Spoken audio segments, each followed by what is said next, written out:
नमस्कार। आज की वीडियो में आपका स्वागत है। आज हम करेंगे कक्षा 9वीं का चैप्टर नंबर 4 दो चरों वाले रैखिक समीकरण की प्रश्नावली 4.1, जिसमें हम जान पाएंगे कि रैखिक समीकरण क्या होती है और किसी रैखिक समीकरण का उसकी जर्नल फॉर्म से, उसके व्यापक रूप से तुलना करेंगे हम। तो चलिए देखते हैं। सबसे पहले बात करते हैं, आपको इस चैप्टर का नाम है दो चरों वाले रैखिक समीकरण। सबसे पहले बात करें कि समीकरण क्या होती है। समीकरण की डेफिनेशन तो हम लोग पहले कर ही चुके हैं।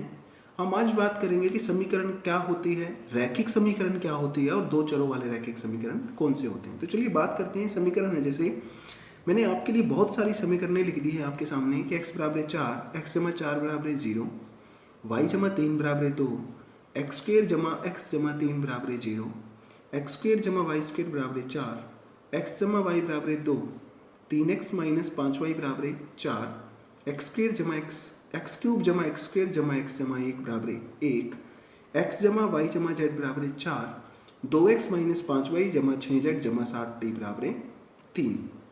ये सभी समीकरण हैं, लेकिन हमारे चैप्टर का नाम है दो चरों वाले रैखिक समीकरण। तो हम चलिए अगला स्टेप लेते हैं, रैखिक समीकरण क्या होते हैं। देखिए, रैखिक समीकरण वे समीकरण हैं जिनमें चर की जो घात है वो एक हो। चर की घात कितनी हो? सिर्फ एक। तो चलिए देखते हैं इनमें से। देखिए x की घात यानी शक्ति कितनी है? एक। तो x बराबर 4, ये रैखिक हो गया। x जमा 4, यहाँ भी x की शक्ति कितनी है? एक। तो ये भी x जमा 4 क्या है? एक रैखिक समीकरण हो गया। फिर y की शक्ति 1 यानी y जमा 3 बराबर 2 भी क्या है? एक रैखिक समीकरण। उसके बाद देखिए एक्स स्क्वेयर जमा एक्स जमा 3, एक्स की घात यहाँ पर सबसे अधिक 2 है, तो ये रैखिक समीकरण नहीं होगा। इसी प्रकार से देखिए अगला है एक्स स्क्वेयर जमा वाई स्क्वेयर बराबर 4, यहाँ x की घात 2 है, y की घात भी 2 है, तो ये भी रैखिक समीकरण नहीं होगा। इसके बाद देखिए x जमा वाई बराबर 2, यहाँ चर की घात 1 है, तो इसलिए ये भी क्या हो जाएगा? रैखिक समीकरण।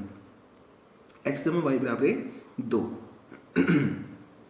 2 कहिए 4 कहिए, ठीक है।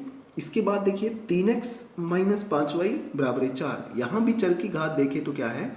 x की घात भी 1 है और y की घात भी 1, तो ये भी कैसा हो गया? रैखिक समीकरण। इसके बाद देखिए x की शक्ति 3 जमा एक्स स्क्वेयर जमा x जमा 1, x जमा 1 बराबर 1 0, ये एक x की शक्ति देखें तो यहाँ 3 है, ये एक क्यूबिक घन है एक इसका, तो त्रिघाती है ये, इसलिए ये एक रैखिक समीकरण नहीं होगा। उसके बाद देखिए x जमा वाई जमा जेड बराबर 4, यहाँ तीनों चरों की शक्ति जो है वो क्या है? 1 1 है, तो ये भी एक रैखिक समीकरण होगा। इसी प्रकार से अगला 2x माइनस 5y जमा 6z जमा 7t बराबर 3, ये भी सभी चरों की जो शक्ति है वो 1 है, तो ये भी क्या होगा? एक रैखिक समीकरण होगा। तो चलिए समीकरण पता लग गया, रैखिक समीकरण पता लग गया। अब बात करते हैं, हमारे चैप्टर का नेम था दो चरों वाले रैखिक समीकरण। तो हमें ये देखना है कि रैखिक समीकरण तो हों, लेकिन उसमें क्या हो कि दो चर हों, वही हम समीकरण अब देखेंगे।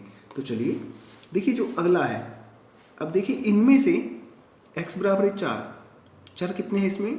1, तो इसका मतलब ये दो चर वाला रैखिक समीकरण नहीं है। इसी प्रकार से x जमा 4 बराबर 0, इसमें भी कितने चर हैं? केवल 1 x है, तो ये भी एक रैखिक समीकरण तो है, लेकिन दो चर वाला रैखिक समीकरण नहीं है।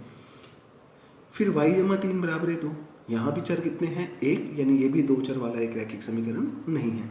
उसके बाद x जमा वाई बराबर 2 या x जमा वाई बराबर 4, जो भी है, तो ये क्या है? देखिए इसके अंदर x भी एक चर है और y भी एक चर है, तो दो चर हो गए, रैखिक था, यानी ये कैसा हो गया? दो चर वाला एक रैखिक समीकरण। इसके बाद देखिए 3x माइनस 5y, इसके अंदर चर कौन कौन से हैं? x और y, तो इसका मतलब ये भी दो चरों वाला एक रैखिक समीकरण हो गया। उसके बाद देखिए x जमा वाई जमा जेड बराबर 4, देखिए रैखिक समीकरण तो था, लेकिन इसके अंदर चर जो है वो 3 है, x y और z, इसलिए दो चरों वाला रैखिक समीकरण नहीं होगा।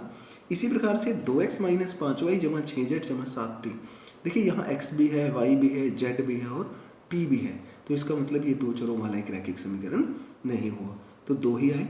तो इस प्रकार से यदि हम देखें तो देखिए इसमें क्या क्वालिटीज़ हैं कि एक तो x और y यानी दो चर हैं, दूसरा इनकी घात कितनी है?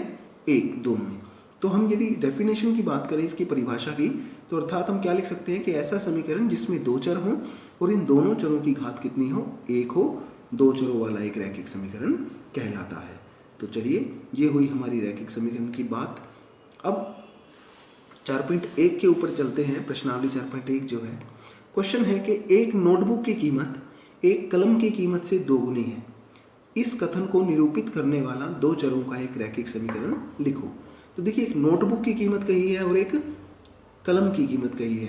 तो हमारा काम क्या है, हम मान लेंगे माना नोटबुक का मूल्य बराबर है x रुपये और माना कलम का मूल्य बराबर है y रुपये। अब देखिए, हमें समीकरण बनानी है। उसने क्या कहा है, नोटबुक का मूल्य या नोटबुक की कीमत कलम की कीमत से दोगुनी है। यानी अगर नोटबुक की कीमत 2 रुपये है तो कलम की कीमत कितनी है, 1 रुपये है। तो इस प्रकार से हम कह सकते हैं, इसी से हम समीकरण बनाएंगे। देखिए, यहाँ पर प्रश्नानुसार हमने क्या कहा था कि नोटबुक की कीमत कलम की कीमत से दोगुनी, दोगुनी का मतलब 2 गुना, तिगुनी गए तो 3 गुना। तो x बराबर है 2 गुना y, यानी हमारे पास समीकरण क्या आ गई, x बराबर है 2y। तो ये हमारा उत्तर हो गया। इसके बाद जो क्वेश्चन है, क्वेश्चन नंबर 2, वो है निम्नलिखित रैखिक समीकरणों को ax जमा by जमा c के रूप में व्यक्त कीजिए। वह प्रत्येक स्थिति में a, b व c का मान बताइए। देखिए, किसमें ax जमा by जमा c बराबर है 0। ये दो चरों वाला रैखिक समीकरण का व्यापक रूप है। तो चलिए करते हैं अपना क्वेश्चन। देखिए, 2x जमा 3y बराबर है 9.35 बार, ये पहली समीकरण है। हम क्या करेंगे, पहले तो इसको ax जमा by जमा c बराबर है 0 के रूप में लेके आएंगे। यानी जो राइट हैंड साइड है वहाँ 0, कुछ भी नहीं रखना है, उधर सिर्फ 0 रहना चाहिए। तो देखिए, 9.35 बार यहाँ प्लस का था, इधर आके माइनस का, यानी 2x जमा 3y माइनस 9.35 बार बराबर है 0। इसकी तुलना हम किससे कर रहे हैं, ax जमा by जमा c से।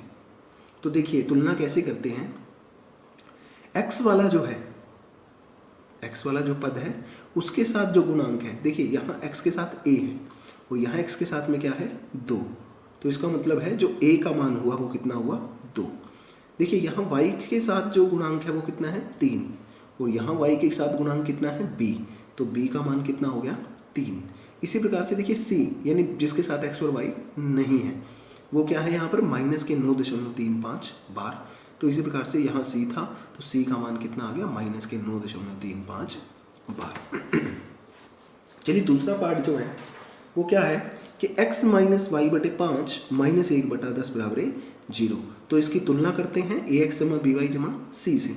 तो देखिए, यहाँ x के साथ में अगर देखें तो कुछ नहीं है, तो इसका मतलब 1 है। इसका मतलब है यहाँ x के साथ a था, यहाँ x के साथ 1 था, तो a का मान कितना आ गया, 1।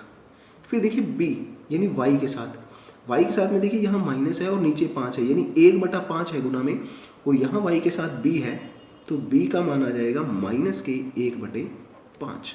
इसी प्रकार से देखिए, जो अचर है, स्थिर जो संख्या है x और y जिसके साथ नहीं है, यहाँ पर तो है माइनस के 10 और यहाँ कितना है c।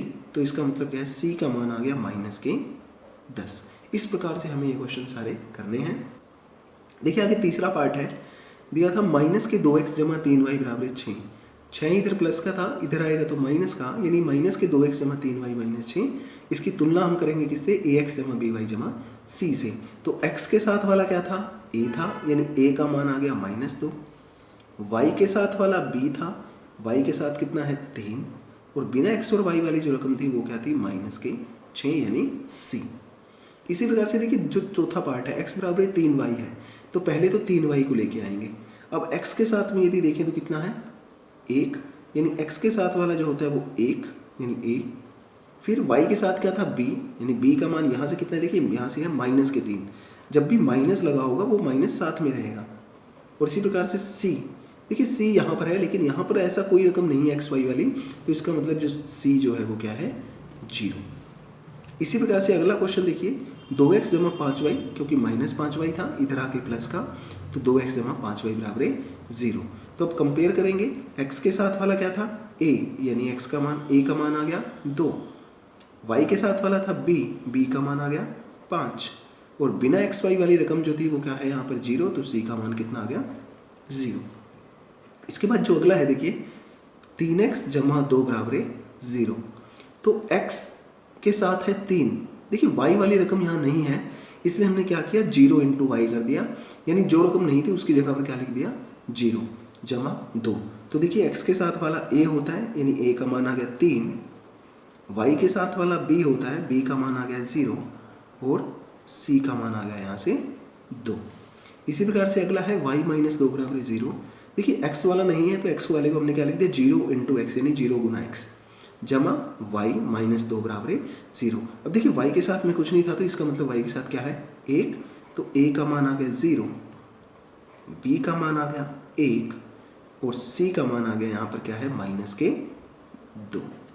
इसी तरह लास्ट पार्ट है, 5 इधर प्लस का था उधर जाके माइनस का, तो 2x माइनस 5, y वाली रकम नहीं थी तो उसके साथ क्या लगा लिया हमने 0, तो 2x जमा 0 इंटू वाई माइनस 5 बराबर 0 की तुलना ax जमा by जमा c से करने पर, तो a का मान आ गया यहाँ से 2, y वाला क्या होता है b, यानी b का मान 0 और c का मान आ गया माइनस के 5।